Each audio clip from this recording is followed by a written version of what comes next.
Okay, so kinds of sentences. Now, sentences can be divided into different kinds on the basis of their meaning. So अलग अलग तरह के sentences होते हैं जो कि डिवाइड किए जा सकते हैं उनके मीनिंग के बेसिस पे. So first kind is declarative sentences. Declarative sentences make statements or some kind of observation. Declarative sentences जो होते हैं वो नॉर्मली कोई स्टेटमेंट हमें बताते हैं या फिर कोई ऑब्जर्वेशन व्यक्त करते हैं. These are of two types. ये भी दो तरह के होते हैं. One is affirmative and the second one is negative. Affirmative, so these sentences simply say or state something. So affirmative sentences simply just कोई बात हो तो उसे कहते हैं simply. Example जैसे कि Chitra is good at English. Chitra English में अच्छी है. So just ये बात व्यक्त कही. और जो नेगेटिव सेंटेंसेस होते हैं ये नेगेटिव बातें व्यक्त करते हैं, जैसे कि दी sentences express a negative meaning, यानी कि she does not go out for a walk daily, यानी कि वो रोज़ बाहर वॉक के लिए नहीं जाती है, तो एक नेगेटिव चीज़ को उजागर कर रहे हैं. So that's why this is negative. Now interrogative sentences. So interrogative शब्द से हमें पता चलता है कि क्वेश्चन पूछने वाले. Okay, so an interrogative sentence asks a question and is found by putting the auxiliary verb before the noun or by beginning the sentence with a WH word and ending it with a question mark. So interrogative sentences होते हैं वो question पूछते हैं और form होते हैं by putting the auxiliary verb. Auxiliary verb क्या होते हैं? मैंने आपके लिए लिखा है यहाँ पे, जैसे कि be, do, have, can, could, may, might, must, shall, should, will, would, etc. So auxiliary verb का exact definition आपको अपनी कॉपी में auxiliary verb लिखना है और ये क्या होते हैं इसका definition आपको ढूंढ के लिखना है. Alright, now interrogative sentence question पूछते हैं और auxiliary verb को डाल के भी बन जाते हैं noun से पहले और by beginning the sentence with a WH word, यानी कि WH word से शुरू करने से क्या मतलब हुआ, यानी कि WH words यानी WHO who या फिर WHAT what या फिर when. ओके, सो ये सारे WH word हैं और सारे इंटरोगेटिव हैं, क्वेश्चन पूछने वाले.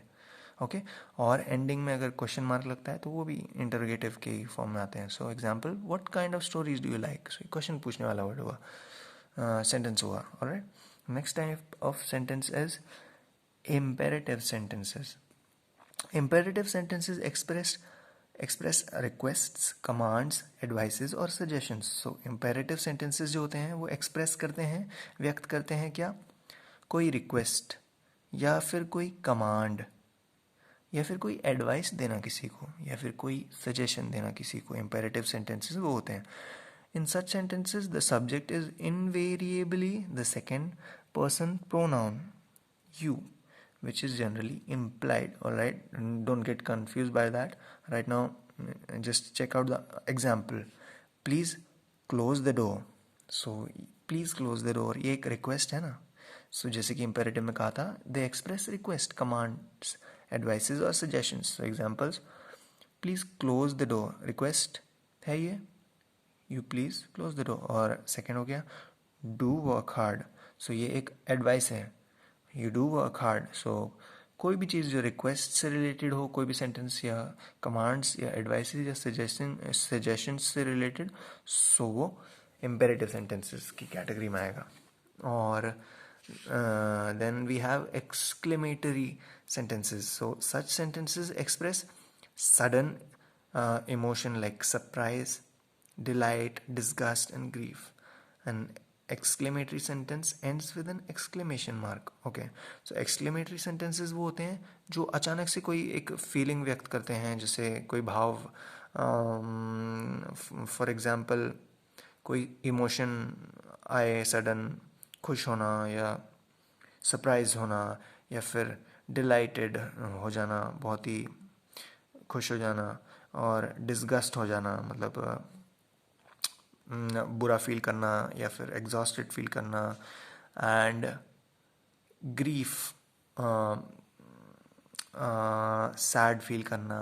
Alright, so an exclamatory sentence ends with an exclamation mark. So जो भी ऐसे शब्द होते हैं जो कि सडन आपके रिएक्शंस या फिर आपके एक्सप्रेशंस व्यक्त करते हैं, वो उसमें यूजुअली उनकी एंडिंग पे हम एक्सक्लेमेटरी मार्क लगाते हैं। ऑलराइट, सो इसका एक एग्जांपल दिया है, how beautiful the butterfly is, यानी कि एक बटरफ्लाई को देख के हमारा इमोशन एकदम से जागा, तो हमने कहा how beautiful the butterfly is. तो जब हमने ऐसा एक्सप्रेस किया कोई फीलिंग, तो हम उसमें एक्सक्लेमेशन मार्क लगाएंगे, क्योंकि एक्सक्लेमेटरी सेंटेंस की कैटेगरी में आता है। Alright, now we have the exercise, ये भी मैंने आपके लिए कर रखी है। So identify the given sentences as imperative, declarative, exclamatory और interrogative and add punctuation marks accordingly at the end. So इसमें आइडेंटिफाई करना था एक एक सेंटेंस को पढ़ के कि वो इम्पेरेटिव है, डिक्लेरेटिव है, एक्सक्लेमेटरी है, इंटरोगेटिव है, और जब ये आइडेंटिफाई कर दिया जाए तो वो लिखना था कि कौन सा है इम्पेरेटिव, डिक्लेरेटिव, एक्सक्लेमेटरी या इंटरोगेटिव, और फिर एंडिंग में इन रिस्पेक्टिव सेंटेंसेस के एंड में क्या लगता है, किसी में फुल स्टॉप लगता है, किसी में क्वेश्चन मार्क लगता है, किसी में एक्सक्लेमेशन मार्क लगता है, तो जो सिचुएशन बने उस हिसाब से ये हमें करना था।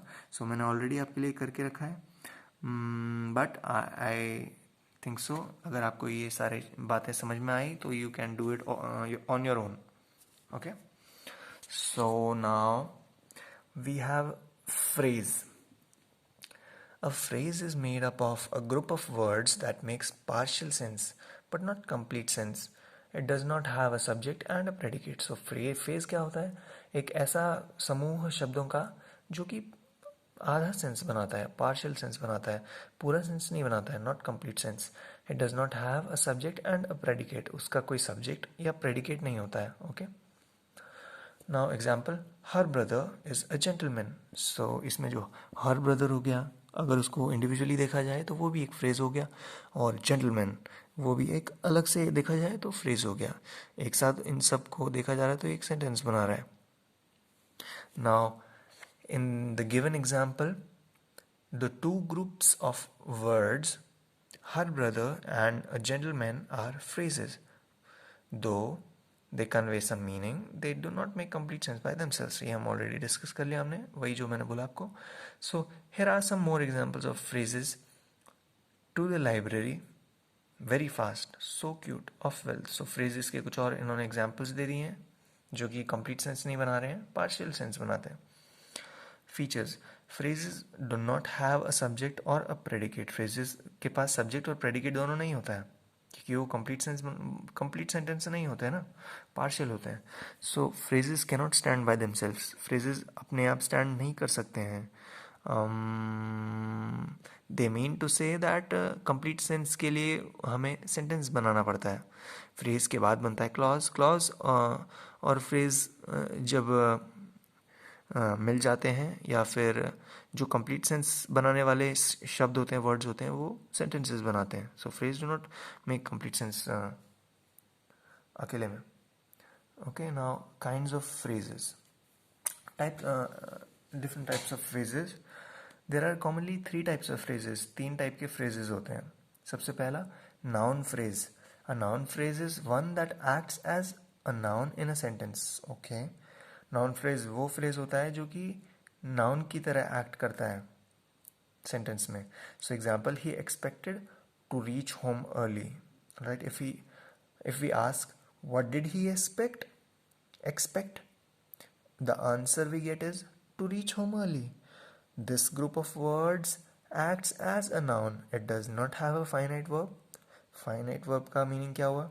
फाइनाइट और इनफाइनाइट वर्ब हमने पहले पढ़ा था. फाइनाइट वर्ब्स वो होते हैं जिनमें हम एक फाइनाइट वर्ब्स वो होते हैं जो कि जब सिंगुलर और प्लूरल होता है और टाइम का कोई चेंज आता है सेंटेंस में, तो वो शब्द भी चेंज हो जाते हैं. ऑलराइट, वो वर्ब चेंज हो जाते हैं जब भी कोई कंडीशन सेंटेंस की चेंज होती है, सिंगुलर से प्लूरल में आए, या फिर टाइम अगर चेंज हुआ, हम प्रेजेंट टेंस की बात कर रहे हैं, पास्ट टेंस की बात करें या फ्यूचर टेंस की बात कर रहे हैं. सो इन केसेस में वो वर्ब की स्पेलिंग बदल जाती है. So those are finite verbs. और इनफाइनाइट वर्ब्स वो होते हैं जो कि सिंगुलर प्लूरल बदले, चाहे टाइम बदले, उनकी स्पेलिंग नहीं बदलती है. Alright, they stay the same. So जो नाउन फ्रेज होते हैं, it does not have a finite verb. Okay, so it is a noun phrase. Here are more examples. Now आप ये बात समझे कि he expected to reach home early. So noun phrase noun की तरह act कैसे करते हैं. अगर हम पूछें ये सेंटेंस पढ़ने के बाद कि व्हाट डिड ही एक्सपेक्ट, उसने क्या एक्सपेक्ट किया, सो आंसर हमारा आएगा कि to reach home early. Alright, so this group of words acts as a noun. ये ग्रुप ऑफ वर्ड एक्ट करते हैं as a noun. Now examples कुछ और हैं. Their house needs repairing. My new jacket cost me 500 rupees. Mother gave Anjali a piece of cake. His hobby is making sketches. Making is not a finite verb here. Alright, finite verb आपको clear हो गया होगा. Adjective phrase. An adjective phrase is a group of words that acts as an adjective in a sentence. Okay. Flowers with good fragrance have been used for decoration. So adjective, flowers की कुछ विशेषता बता रहे हैं हमें. With good fragrance, so adjective phrase describing the flowers. Now second हो गया example, the path through the jungle was muddy. Okay, the path was muddy directly भी हो सकता था, बट थ्रू द जंगल उन्होंने और थोड़ा डिटेल में बताया, तो इसमें थ्रू द जंगल होना चाहिए adjective phrase. Now adverb phrase, a group of words that performs the function of an adverb in a sentence is called an adverb phrase. So वो group of words that perform the function of an adverb, जो कि adverb का function perform करते हैं एक sentence में, is called an adverb phrase. So example देखते हैं. She acted in a foolish manner. So act किया, एक्ट करना एक क्रिया हो गई, वर्ब हो गया. और क्रिया की विशेषता बताने वाले जो शब्द हो गए वो एडवर्ब हो गया. Okay, so she acted in a foolish manner. So adverb phrase modifying the verb acted. Okay, now there are different types of adverb phrases.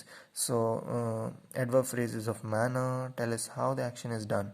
Example, the student answered in a rude manner. Adverb phrases of place tells us where the action is done. Example, God is every place. God हर जगह है. Adverb phrases of time tell us when the action is done. Adverb phrases time वाले जो हमें बताते हैं कि action कब किया गया, जैसे कि flowers emit fragrance during the day. Adverb phrases of number show how often an action is done.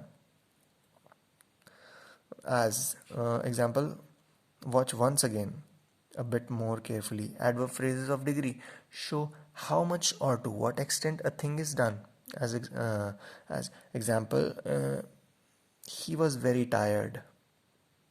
So adverb phrases के इतने सारे टाइप भी होते हैं.